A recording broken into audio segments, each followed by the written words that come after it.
आज फिर मैं बड़े बिहनिया लूट के कहाँ जाता हूँ, चलो आप मतलब बताता हूँ। यहाँ जुलू पंदिहार में कोनो मनखे नहीं दिखत, यहाँ में टहले बर निकले हवा।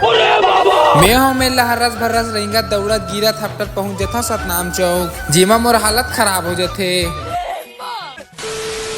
सतनाम चौक में पहुंचे ही रही था, मैं डालना बड़े जन डम्फर रात रही थे। सतनाम चौक में दौड़त दौड़त मैं यहाँ पहुंच जाता हूँ चांदनी चौक में रन। अच्छा, चांदनी चौक में पहुंच के मैं डिवाइडर में अपन गोल रख के करा हर्रस भर्रस कूदत रहे हम।